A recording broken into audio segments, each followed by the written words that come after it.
What's going on, everybody? V here. Today we have another Shaddoll Invoked versus video. If anyone's new to the channel, I want to say that I play Shaddoll Invoked. I think it's one of the best decks of the format, if not the best deck of the format. And this is a very interesting matchup. We're actually playing against Dragunity. So I'm going to go ahead and hit play for anybody who's watching. And yeah. I haven't. He came in the other day, and he comes in, he goes. Let's lower a little bit. Okay. So anyway, we're just, the match is starting. We're just getting our deck shuffled up nice and good. And this is a guy I've known and talked to before, a good player. And he knows, well, he knows what he wants to do. And this game was really interesting because he told me afterwards that he didn't really draw a good hand. But you gotta see his board. It's actually really, really good. And my hand was all monsters. So I knew unless I drew like a Pseudo Poly or like a Shaddoll Fusion, I am pretty much in a really bad spot. Like if you open a handful of monsters and maybe like you're gonna have to like pray on your Shaddoll Invoker going off on the summon, and the odds of that happening are just relatively low. And the odds of even coming back from a pretty big board, it's just not gonna happen. But what I needed to do was to make sure to see what he was trying to do, and I was trying to basically understand the plays he wanted to make and what monsters can he abuse, and what do I want to hit by doing that. So even though like the game one, and again, his deck's combo deck, so he's trying to go off turn one. And this is why I think I said this a couple of videos ago, where in certain games you got to become the student before you even learn how to even deal with that game. If it's a deck that you don't really know that well, like I don't know this deck that well. I know some of it, but I don't know full of this deck. So I really had to sit down this game and understand and learn. That's basically what I do. I basically sit back and I'm trying to figure out and gauge my opponent and see what my opponent wants to do and what my opponent's goals are basically. So that's the whole summation of that. Right now, once again, I see my hand. I took a quick look at it. It's a handful of monsters, and our opponent's just going to pop off. Another cool thing that by doing this, once again, you see that he plays Draw and Lockbird. Obviously, in Game 2 and 3, he's more likely going to be playing Draw and Lockbird. So what that's going to also tell us is we got to try to figure out a way to play around Draw and Lockbird, which is not easy to do if you ever played Shaddoll Invoked, especially Shaddoll Invoked Dogmatica. I think Shaddoll Invoked Dogmatica has a harder time playing playing around Draw and Lockbird. You kind of got to run into it and plan around next turn. And they have a little for next turn. You got to play around that one. And if you're playing against a combo deck and they drop draw on you, the game's over. You know what I'm saying? Like I feel like, I mean, if you're playing against Shaddoll Invoked Dogmatica, I should really say.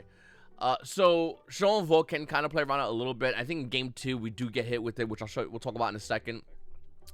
But this right here, this is Gade Doge, I believe. This card is gonna proc so much. So I'm just keeping my head.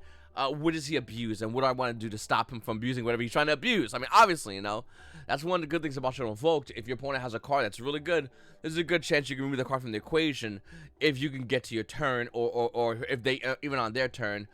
There's ways we can send cards to the graveyard, and then once again stop them from trying to do the plays they want to do. And it's very important. So once again, I'm constantly analyzing the board. My hand is not good. Any player in my situation will more than likely want to scoop this turn up. But listen, I immediately took a couple of things. He's combo. Our game's gonna go fast. If the game goes long, I'm gonna win. If the game goes fast, he's already won. That's the way it immediately happened. So we got 46 minutes. You can see in the top right of the screen. We got plenty of time. So I'm just learning as much as possible. I'm trying to understand as much as possible. And trying to figure out what does he want to keep bringing out, what's he want to abuse, what's his win con, and these are things you always got to do. Once again, this is if you're playing against a really fast deck. Obviously, if my opponent went up first turn, and he played more of a mid-rangey deck, I would have pretty much scooped the game. I'm not gonna burn the clock playing, you know, looking at game one. Maybe I'll wait till I draw because the turn won't be as long. You know, when you play combo, they have a long first turn, but every subsequent turn is always shorter. But in this situation, yeah, I'm just looking, I'm analyzing, I'm going, okay, no big deal. I just want to get as much information as possible, as quickly as possible. Absorb all that and get ready for the next game. That's something I think a lot of players need to start doing as well, depending on the matchup, of course, you were playing in. So that's the thing with combo. Like, this is what he's popping off as fast as possible. And I don't know some of these cards, but when he activates them, explains them, I'll you know, I'm just trying to get information. Sometimes you'll see me go on my keyboard as well. And even if I don't win, I'm still on my keyboard. And another thing, too, that I feel like it's something that I've done over the years, that someone pointed out the other day, and I think that could help you guys out as well, is your demeanor. I can have a hand that can easily break his board, or I can have a hand like I have currently, which is really bad. My demeanor never changes. And what does that tell your opponent? Well, nothing. I mean, absolutely nothing. I mean, don't get me wrong. We joke around, we'll laugh, no big deal. We're cool, you know, because once again, I know this guy's a really nice guy. We're cool with each other. But my demeanor overall doesn't really change. And the reason why is because I'm too busy focusing, too busy learning. I'm just keeping it cool all the time. And that's the thing you got to learn to do. I feel like a lot of people don't really have that. You'll see them like overreact when you draw a card. Or you got to be chill. You got to be cool. If you want to win that game, or if you want to have a potential chance of even tricking your opponent into thinking your hand's not that good, you have to have the same demeanor with a bad hand as you do with a good hand. It's like poker with the tells and all. So once again, I'm just chilling right now. I'm trying to get as much information as possible. I'm learning about a bunch of his cards. I'm learning what he wants to do. The first thing I immediately realized is Dragunity Lockbird would be insane against him. Dragunity Lockbird, he passes turn. And that is absolutely amazing. That's number one. Number two, we know he plays Dragunity Lockbird. Number three, we know what he is trying to do. He goes into Crystal and Halka Fabrics, which tells us that he consciously tries to stop Nibiru as much as possible. Can he always go into, not Hot Fabrics, I'm sorry, Crystal Wing Sigil Dragon. Can he go into it? Not as easily. So once again, that tells us that Nibiru may or may not be good depending on the circumstance. But we're still going to have to side it. Absolutely. Okay? Now, once again, we ideally want to open Dragunity Lockbird. Looking at this game state, Dragunity Lockbird and Nib. Pretty detrimental against him, and will definitely, if not break his board, stop what he wants to do, and make him end on a board that's subpar, which, once again, we love hearing that. He's a cool player with Zephyros, allows him to return his field spell back to his hand. That is such a nifty. I don't know why every time I see Zephyros do something like that, I go, oh, that's pretty nifty. But I mean, like it's Zephyros been out forever, but I always love when it happens.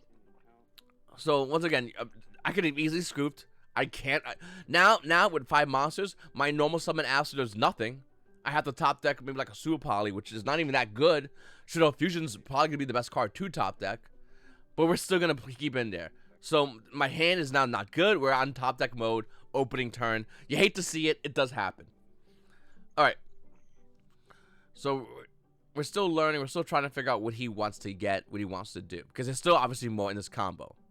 You know? There's still obviously more that he wants to put on board. He's not going to end his turn like this.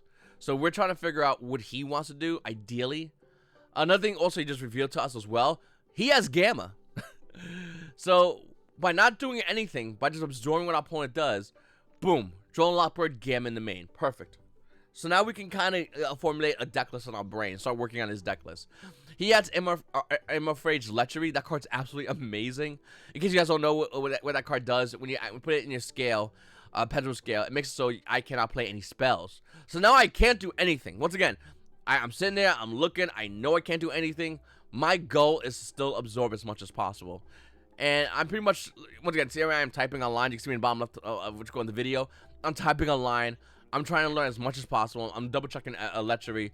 I'm double checking what the new Dragunity does. And I'm just trying to absorb all of it. I'm trying to fill a deck list out in my head of what he's playing. And then what I'm going to do is then go into game 2 with more knowledge. So I immediately know what he's trying to do at this point. We already seen enough. We got a good idea of the plays our opponent's trying to make. Once again, amazing opening board. He didn't draw that well, and he was able to do all this, which is absolutely amazing. Like that was absolutely cool as hell. And don't get me wrong, like I don't really personally play combo. That's not my play style. Even though I do like playing. I do like playing Infernoble. I don't really play. That's like the only combo deck I played in a very long time. I'm mostly a mid-range player personally. I know a lot of people watch these videos are either combo or maybe some control players. If you are out there, okay, there you are. But for the most part, I like mid-range. I like to play my opponent turn 3, 4, 5. I want to throw down, and I don't really necessarily care about trying to pop off first turn as much. Don't get me wrong. At times, I do want to try something different. I do play combo or I'll play Geist. But ultimately, I really do like the play style of a mid-range deck. I just like, once again, that fight, going at it, toe-to-toe. I love that. So what we're doing right now is I'm immediately going through my main deck and taking out cards we don't need. We took out my Renoting aside, and my side deck was a little bit scuffed for this locals. By the way, I stream on Twitch TV. I should have mentioned in this video. Links will be down below. If you guys want to check out more of these Shaddoll Invoked matchups. It's really cool seeing once again, if you want to see how Shaddoll Invoked, not Dogmatica by the way, just Shaddoll Invoked, how it battles the meta. This deck does really well against the meta. This deck, I think, once again, to me, this is the best deck of the meta easily. This deck can easily play against a lot. I mean a lot of decks, pretty well. And it doesn't have an amazing matchup against anything, but it doesn't have a terrible matchup against anything. And that's why I really do like this deck a lot. I do think that it's definitely one of the best decks. So we side 5 because our side deck was a little bit scuffed this event. At the end of the week, I'll have my updated version of Shaddoll Invoked. So we'll talk about like what I changed, what I kept, and the reasons why. So I'll have a profile on the channel coming up. So subscribe, man. Subscribe already and check it out. All right. So I went 5 in, 5 out with the side. And what we're going to do basically is we're just going to do a nice quick shuffle. So I don't know. There's a rumor going on about the 8-stack shuffle that it's like cheating or whatever. I have no idea. But I'm the kind of guy that wants to play as fair as possible. So I just do 6 shuffles. If that's the case, we're doing 6. And what I do is you 6 shuffle. And you grab the bottom pile. You give it a good couple of cuts. And then you shuffle that in with the top pile. And then you do a quick like shuffle cut.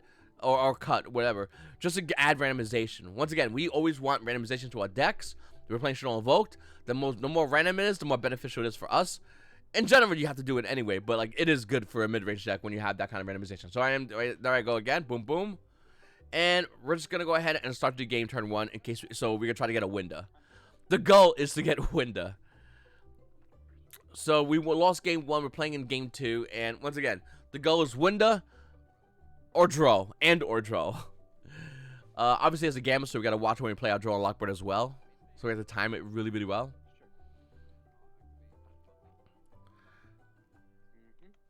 Now, this is a really interesting line of play because what we're going to do is we're going to activate Magic Meltdown. We're going to Alistair. And we have to do this play, by the way, because we didn't have no direct way of going into anything really unique.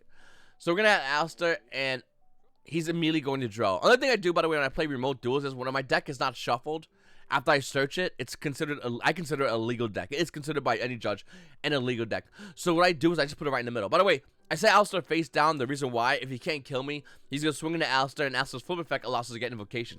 It's the same as Summon, but it's just on his turn. Also, Alistair has 1800 defense, which is pretty important. I don't know what our face down is. I actually kind of forgot. I think that's like, I think I put like, I didn't open no dolls, but I think I opened like Eldar Show Schism. I have like Eldar Show Schism. I think I have draw, and right, Eldar Show Schism draw, and I don't know what the 4 other card is. And we have a face down Alistair. So that's basically what I'm rocking with. Look, he activated draw and he pitched a draw, which once again, very important to note. That means he only has 1 draw left in the deck, and Gamma, of course. So he's gonna add Senatus, and oh, I didn't have draw for this game. Okay, my mistake. I didn't have draw for this game. I had draw for the 3rd game. This game we had Nibiru, so one of the cards on hand was Nibiru. My mistake. Nevertheless, when he adds Senatus, would we have drawn our opponent immediately after he added Senatus? No, we would not. And the reason why is because we saw in game 1 that our opponent played Gamma. So we would not immediately draw the Senatus because if he Gammas us, we definitely lose. So what we do is we normally let that Senatus go through. We let him get someone on board. And then the subsequent ad after that is then was when we draw him. So now I'm just playing. I'm playing a counting game. We're trying to count when can we nib and when is ideal to nib. It's very important because if I miss this nib up, what's going to happen is he's probably going to continue his combo and just light us up. So at the very least, we got to make sure our nib resolves properly.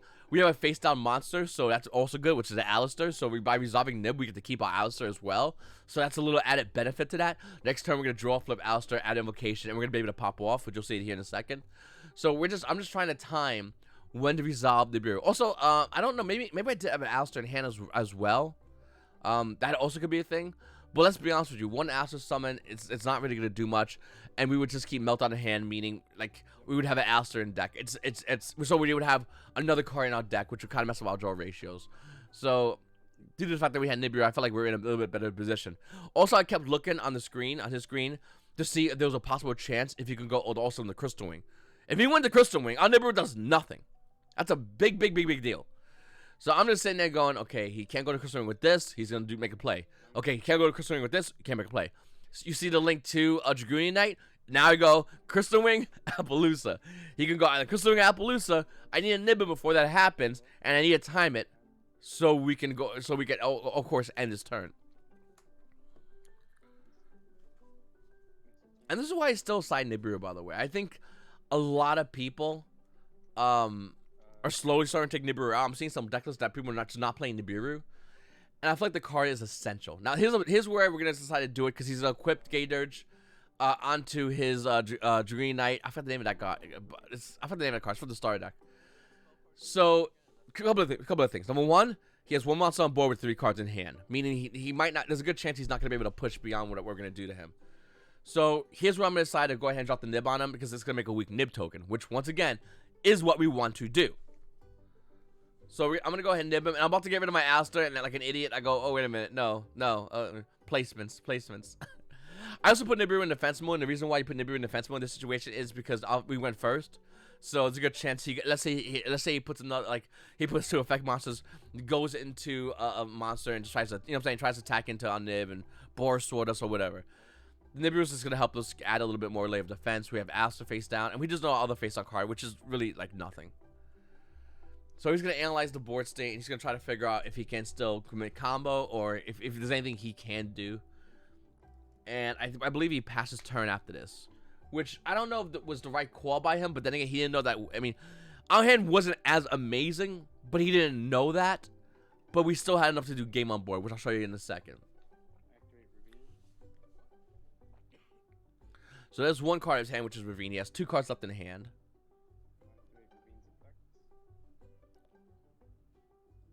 Activating Ravine's effect, getting rid of Dark Rule no more, which definitely was smart. I mean, in his mind, he was probably going, this card's probably not, if I can't really push as much, Dark Rule no more, my hand's not gonna last as good. It's not bad, but I felt like because I think he passes turn after this, and if he passes turn after this, like, if I put a huge negate board, he's not playing, and Dark Rule no more would allow him to play. So it was a bit of a hit or miss. I think I would have kept Dark Rule no more, but then again, I didn't know what the other card in his hand is. It could have been another Dark Rule no more. So he's gonna go ahead and pass turn, and that monster defense on board is 1500. Now I do make a misplay in a second. I'll show you guys what the misplay is and how it got corrected. I took my opponent at the end of the match about the misplay that I did, and I mean, it didn't matter the grand scheme of things, but I did definitely do a misplay here. So I'm gonna put Aster at invocation, and I'm just trying to figure out cards in hand. We know one's a monster. We don't know the other card, so he has 1 card in hand that we just don't know about. He has a token on board, so he has the cards on board, so we don't got to worry about Gamma. On his graveyard, he has Dark and Wind, which means that we can go into a Raging, which is pretty cool because Rage is definitely good against this matchup, especially the fact that he doesn't have many cards in his on his hand and whatnot. So Rage is pretty good, but he just shows a Dark Rule no more, meaning he could have another one. So I'm gonna summon the other Aster and get more value. Obviously, he didn't draw the first Alistair, so he doesn't have Draw and Lockburn. This being the only card that we don't know in his hand, so that's kind of good news. So we're going to go ahead and add the second invocation, and now we're doing pretty good. Once again, Aster and Alistair, good timing. Okay. So I'm just trying to figure out what's the best way. I'm just trying to figure out the best way. Let's see if I can end this game, because there's a good chance I'm not going to be able to push anything beyond that. Also, another thing I was pretty well aware of, and I was kind of worried about at the same time is if he has if the other card is Nibiru in his hand, he's going to be able to resolve it more than likely. So I was trying to figure out if there's a way we can stop it. That's why I paused for a second. I really paused. I'm just trying to think about like what's the best way to do it. We're gonna go ahead and go to Verdant Anaconda, and then minute invocation resolves. Then we're gonna go ahead and go into Mechapa. So that's why I was like, if he has Nibiru, I gotta go to Mechapa before he does it, and that's kind of important. So I think I had another Aster in hand at this point, and when after I bring out Mechapa, I'm going to go ahead and add the other Asters. So I have 2 Asters in hand. And that's actually really, really, really important. And I'll tell you why in a second. Yeah, our hand was pretty bad, but Invoke kind of got us there. So we have face-up attack mode Nibiru, a face-up attack mode Invoke Mechaba, and a face-up attack mode Verdant Anaconda, which realistically doesn't do anything. So I just want to double check the defense of the monster. I'm pretty sure it's 15, but it's always good to double check. I mean, we have plenty of time. A quick, hey, is it this? Is it that? I was double checking to see if Verdant Anaconda can make the Nibiru token dark, which it can. We found out, which is kind of cool. So we're just gonna verify it with the judge real quickly, just to, just to see what's going on. Yeah, when Anaconda activates effect to change it to dark. Yeah, you can change his attributes too. You just can't banish it or anything. I mean, you can. I mean, you know what I mean. Like tokens can't exist in the graveyard. Okay. So we're just double checking real quickly and just figuring it out. So I make his token dark, and I have 2 Astros in hand. I really want to emphasize that point because it's very, very true. But I'm just debating what I want to do. I'm gonna activate that 11 location, and This is actually insanely relevant. So I'm gonna activate invocation, get rid of Alistair, get rid of his wind fusion monsters, a Gay Dirge. I can never say that name right. Yeah, Gay Dirge. Okay. I'm gonna get rid of Gay Dirge because that's like obviously the most important card in his graveyard right now, as well as his deck universally. And we're gonna go into Invoked Raging, which is pretty important. And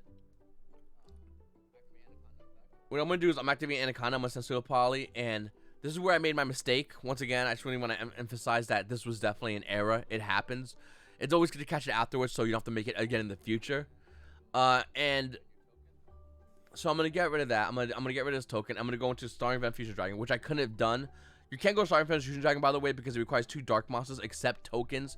Obviously, you had a token. I didn't read my cardboard fully, and I had game on board. But let me explain something to you. But even if I didn't do that, I had 2 Astros in hand.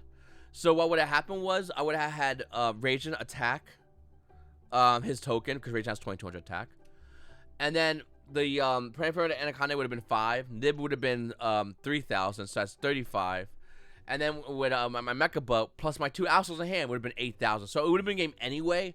It's just that that was definitely not the. I definitely made like a huge mistake by doing that.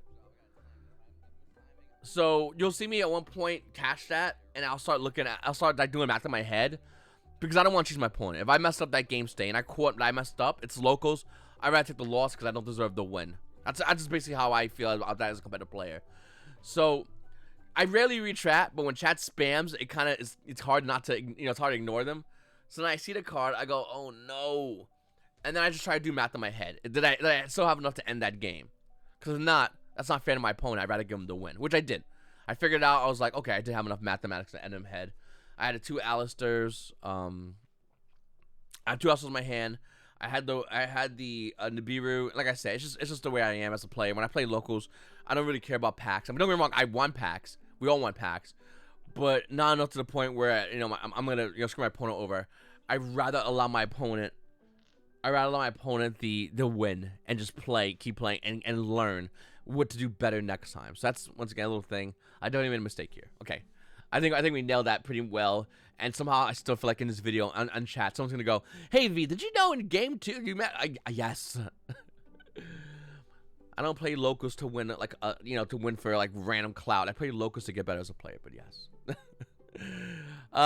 So once I figured out the fact that that win was inevitable, we're gonna go into game 3. Now, here's where, because we know we're going second. Your hundreds like combo win does not want to go, oh yeah, you can go first, no big deal. Go window on me and just shut my turn down. Like, they just don't want to do that. So we know we're going second, so we got a side going second. And basically what I'm trying to think is, what's the best going second cards against my opponent's deck? Obviously if he goes up Nibber, it'd be great. Dragunity Lockbird will shut him down. Like, this is important. And trying to figure out what's the best outcome of this situation is always important, as far as like what hand trap do we want to resolve, and how can we slow our opponent down, and what can we do to break our opponent's board, because we saw Lechery, and Lechery is a big deal. So we can't really side in Twin Twisters because it doesn't do nothing against Lechery. Lechery's on board. Can't really activate Twin Twisters. Kind of sucks. But at the same time, we got to play a bunch of cards to stop our opponent from basically trying to end the game state. So this sideboard was a little bit harder to make than previously. It took me a little bit longer because, once again, Lechery definitely made me rethink a lot. And we do a quick shuffle once again. There's a 6 card. Sometimes depending on whatever, I'll do a 6 card shuffle, or what I'll do is I'll just do a riffle cut. Real simple. Take the decks, you combine them together constantly. Do a couple of cuts, combine, do a couple of cuts. These are both legal things you could do at Konami events, so they're legal for remote duels. Konami 100% knows about these 2 types of cuts. These are cuts that almost every player does for the most part.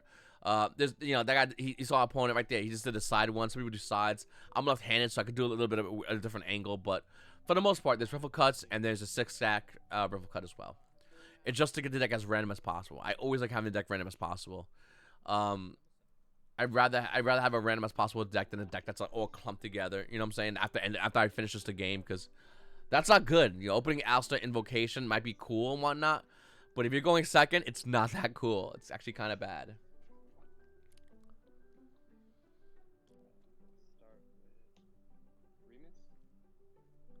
So I opened Dragunity Lockbird in this game, and Drone Lockbird's definitely going to shut his turn down. The only question is how well can it do it? So here's a risky play. And I knew by doing this play, it was insanely risky. But I know if we draw like opponent early, we kind of stop him here. I should have waited. Technically, I should have waited. Realistically, I should have waited. But I was like, screw it. I want to draw and Lockbird him. Our hand's decent. Not amazing, but it's decent. And if we could draw and lock our opponent right here, we win the game. If he stops our draw and Lockbird, he's going to do full combo, and it doesn't matter at that point. So this was a 50-50. This was more of a gamble, if I had to be honest with you. But we take those gambles.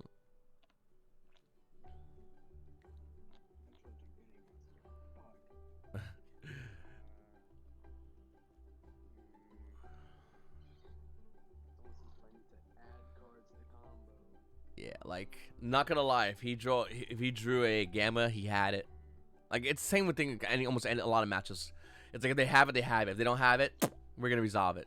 So he passed her with nothing on board, and we have 5. Now, we know he plays Dark World no more. So my mentality is always, how fast can we end this game? And you're gonna see basically a Shaddoll Invoked OTK, and this is something that Dogmatic, because I don't feel like I can do as good as this version of Shaddoll Invoked. We don't need that huge of a hand to end the game. We just need a decent hand. That's all we want. It's all we care about. It's just a nice, average, decent hand. And we have it here. And we're going to go through the process of it. So we'll go Alistair, get rid of Alistair to go into our, well, one of our light targets, which is going to be a Artemis. And we're going to activate Shaddoll Fusion hand. If anyone doesn't know, we can use Artemis on board as a light. Look at that. See that? That lets us go into Construct. I mean, this play is going to be pretty insane. So Chainlink Construct, Chain to Wendy. Here's where I felt like I made a little bit of a slower play that I didn't like afterwards, after the fact. I wound up setting Shaddoll Hedgehog, and I should have did Shaddoll Beast, because Shaddoll Beast is a +1, and a +1 gives it a better chance of adding an El Shaddoll Fusion or a Suapali. In my mind, we're going to get El Shaddoll Fusion no matter what. But once again, I felt like had we done it the correct way, we would have added a El Shaddoll Fusion. We would have added we would have added a Shaddoll Beast face down, which would give us that +1. So at one point I was thinking about setting Schism, because you go in autopilot mode when you drop Winda, and then I realized, oh wait a minute, no. I'm gonna try to kill my opponent this turn. We have in our hand, by the way, one of the cards is Suapali, so we're going for the throat here. So we're doing that play. Once again, I said Hedgehog, definitely not the correct play in retrospect, but it is what it is. And now we're gonna go for an Alistair, because I think this would be 5 summons, but if he drops Nib, we lose what? We lose Construct and we get Eldar back. That's kind of okay. Eldar gives us right into Nib, so it gives us right into another Construct, so we're kind of okay with that. I'm not sure if that would be game or not, to be honest with you. But we have, like I said, we have enough on board. We have 28, 25. Opponent has an open board, and we're going right for game and ending it right now. And I always overextend in these kind of situations where, like, once again, ideally you could have set any other Shaddoll card, but the reason why we said El Shaddoll Fusion, because when we brought out our Construct, if there was some way he could have stopped our Construct, Eldar would have came to our hand, and that would help us win the game even more faster. So that's why we do that. We try to extend all our options, because this is the turn we want to end the game. We're not looking to play next turn, ideally. So I go Suapali, I pitch my Phantasme. And once again, I'm gonna go ahead and go Construct for another Construct, sending Hedgehog, and then we'll go Chainlink 1 Construct on board, Chainlink 2 Hedgehog, Chainlink 3 Construct Engrave, add Eldar, I think.